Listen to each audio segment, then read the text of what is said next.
toxic masculinity. Arizona Education Department claims babies can harbor racial bias. Ah, yes, the racial bias thing. Yeah, this is good fun. Okay, so they've actually been saying this for quite a long time, that babies can harbor racial bias. They've done different kinds of tests that show, that like not just white babies, but even black babies, if they give them a choice between a black doll and a white doll, they'll choose the white doll. Right, and this has been. Aren't they choosing the doll? They look like them. Well, you would think so. Yeah, you would think that they would, because that's what they're used to seeing. But they don't. Black babies, for whatever reason, they choose the white doll. Which doll is the nice doll? Which doll is the pretty doll? Can you show me the doll that you like best or that you'd like to play with? This one. I like that one. This one. And nobody really understands why, but the guess that is made by these crazy leftists, the guess that they make is that they have been conditioned to believe that white is better by our evil white society. That's what they say. So even black children yes, that's what they're saying. Yeah. White. Like that our TV and our media is so biased against black people, so biased toward white people that, that the baby's conditioned at like age 5 or something like that, that they think white people are better. Now, but here's the thing. There could be, this is a very controversial, I'm going to say one of the most controversial things I've said on Talks About. I've said a lot of this stuff on Mr. Reagan, but I try to avoid saying stuff like this on this show. But I'm going to say this.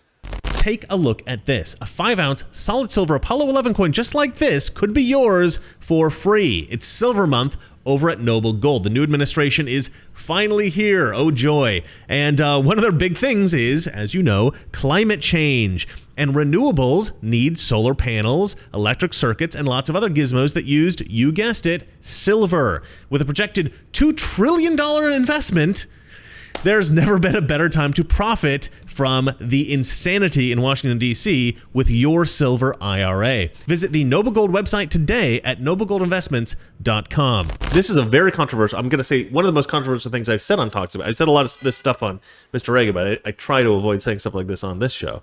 But I'm going to say this. It's just possible that, I don't know, maybe this is true, maybe it isn't, that lighter skin is perceived to be more beautiful naturally by human beings, on average. In Africa, for instance, there are many tribes who value the lighter-skinned people in the tribe. In Black America, actually, light-skinned black people are considered, better for some reason. I learned about this even just a couple of years ago. I didn't even know this. But there was some big deal that Barack Obama's wife was darker than he is, because usually black men don't marry women who have darker skin than they do. This is like a thing. And so it is possible, I think, that there is just some kind of bizarre intrinsic thing about humans that we prefer lighter skin. And look, I don't actually associate race with skin color as much as other people do. I know that's the typical thing, right? But there's so much that goes along with race, especially culture, that to me, that's a much more important question is what's your culture? Because culture can be changed. Your skin color can't, your race cannot. So that to me is a much more important question. But look, that's kind of like, the problem that we have with like ugly people and beautiful people, like we were saying earlier, that nature makes people prefer beautiful people and reject ugly people.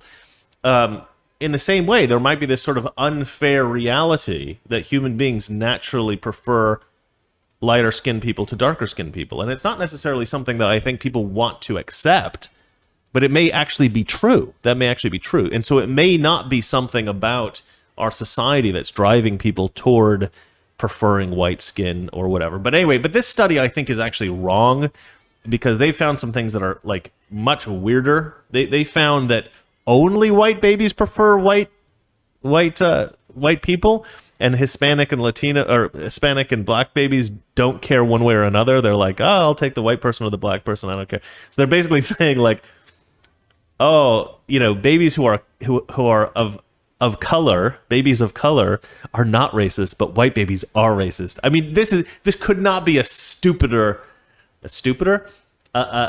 less sensible outcome. I don't think this is true at all, right? There's something called p-hacking. I don't know if you're aware of p-hacking. No. P-hacking is where a scientist or a researcher can draw a wrong conclusion based on false methodology, either intentionally or unintentionally. But it's very, very easy for p-hacking to occur, and in fact, you get a lot of papers that come out that have been p-hacked in a way that have given us drastically incorrect results.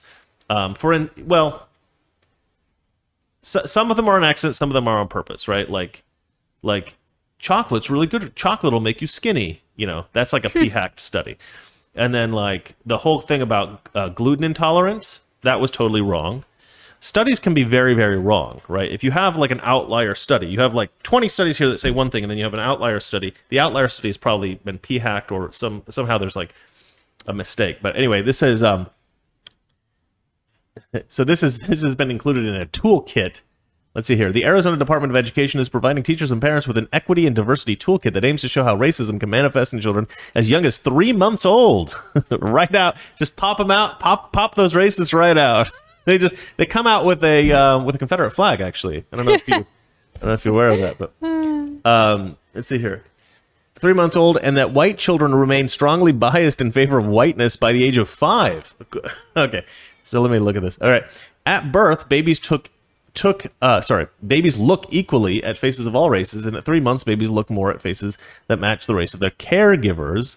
The infographic says, citing a 2005 study. Now, I didn't look into the 2005 study. I didn't have time to look into that, to click on that. I should have. The document cites another 2008 study to claim that by 5 Black and Latino children in research settings show no preference toward their own groups compared to whites, while white children of that age remain strongly biased in favor of whiteness. This is such absolute garbage. This is such a lie, and it's disgusting. This is disgusting that this is being spread. This kind of garbage is being spread. But at this point, we can't really be surprised, can we? I mean, the left is constantly pushing this. I feel bad for gingers. Yeah, nobody cares about the gingers. Nobody cares about them. Nobody's mentioning people are them. just as biased against gingers as they are any particular racial group, but they're not protected. And this, it's not the. I mean, I wouldn't call it race. No, of course it's not a race. That's why they're not protected. They disappearing. They're disappearing. They're disappearing. That has been noted. I don't think they're actually disappearing, but there has been research that indicates that they may be being wiped out. But here's the problem with being a ginger, I think, is like you do see a lot of bias against gingers, but because they are, it's sort of like ugly people. Ugly people, there's a bias against them because they're not from a protected class necessarily. Like if you're an ugly black person or an ugly lesbian or something like that, you're good because you got that other layer of protection. But if you're an ugly white person, you're screwed, right? And it's kind of like being a ginger. Being ginger doesn't necessarily mean you're ugly, but for whatever reason, there is this bizarre social bias against gingers. We have one of our neighbors somewhere in the building. Mm-hmm. She's a ginger. Mm-hmm. She's so beautiful. Mm-hmm. Every time I see her, I was like, wow, because she's like... What floor does she live on? I don't know. I don't know. No, that was a joke, darling. Yeah, I haven't seen her. I don't get around too much. Well, if you see, like, she's so beautiful. Yeah. She's like freckles, like curly red hair, and I was like, wow. Yeah, I always like beautiful redheaded women. I dated a redhead girl. I would again. Right. Here we go. Right. Here we go, Chris. Here we go. But anyway, my point. Ugly lives matter. Ugly lives matter. That's right. They should have a kind of a movement like I was born this way, right? The ginger movement. I was born this way. But yeah, there was for a time all of the redheaded characters in comic books and in movies and stuff, they were all being replaced by black people. It was really weird. Like the chick from Spider-Man. She was replaced with a black character in the new Spider-Man movies. Mm-hmm. But all of I think Jimmy Olsen was a redhead, in previous incarnations of Superman, and now I think the Supergirl show, he was replaced by a black guy.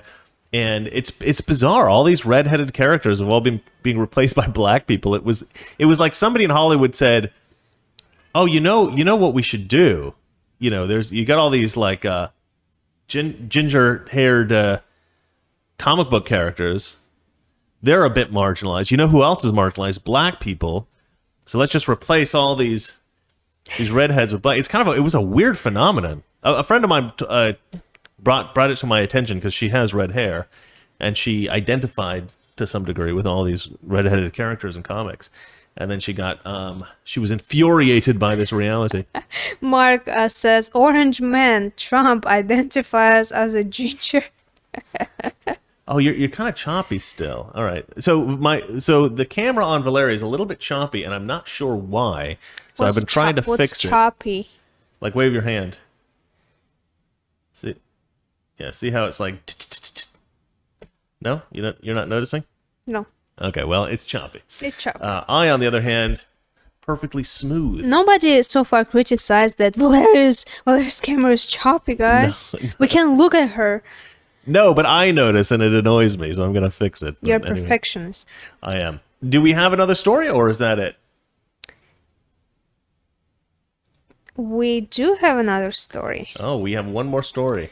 Ex-CIA director Brennan says he's increasingly embarrassed to be a white male. Here you go, Chris. You are completely going to be demonetized for this episode. Completely. Yeah, ex-CIA director Brennan says he's increasingly embarrassed to be a white male. Toxic Masculinity. Weekdays, 9 p.m. Eastern, 6 p.m. Pacific.